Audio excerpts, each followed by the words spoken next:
Peggy 16.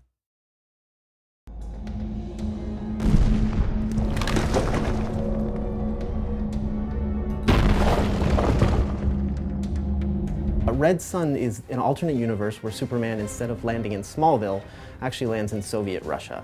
And it's the events of how he would have turned out had he been part of a communist country. The storyline is just one of the most intriguing ones. If he lands in Russia, is really what it's all about. And being the ability to add an additional 20 missions to our already robust scenario mode, I think it's going to give the players a lot of enjoyment. I thought it was genius, actually, the whole idea of Superman landing in Soviet Russia and how that impacts the storyline. When we knew we were going to be able to do a lot of skins and DC kind of gave us the go-ahead, Redson would have been on the top of my list. So the Redson pack gets you 3 versions of our characters as if they were in this Redson universe. You get Superman, Wonder Woman, and Grundy. It also includes 20 Star Lab missions, which are these stories that take place throughout the Redson comic book arc. The Star Lab missions are pretty much the natural evolution of how we've done our challenge missions in the previous games. What we're doing this time around is focusing a lot more on unique individual missions where they're a lot more elaborate. So you get to do a variety of different things, whether it's play something like a 2D side-scroller for a mission or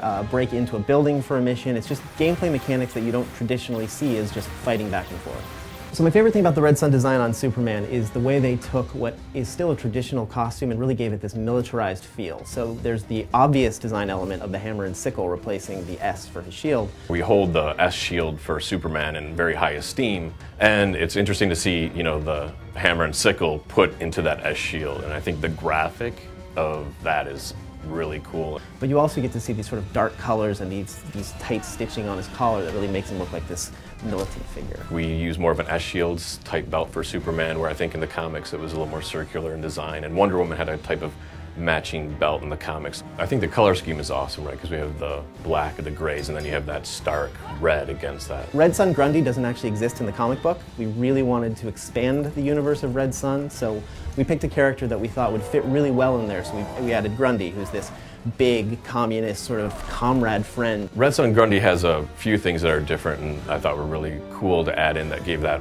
kind of Soviet flavor. And it's the fur hat that we all think of. He has lots of little medals on that you might not see in gameplay. Also, in his back, he has the sickle reminiscent of the hammer and sickle, and those are one of the weapons that he has. He really fits in well with the universe, but it gives fans a chance to see something completely new that they didn't see in the comic book.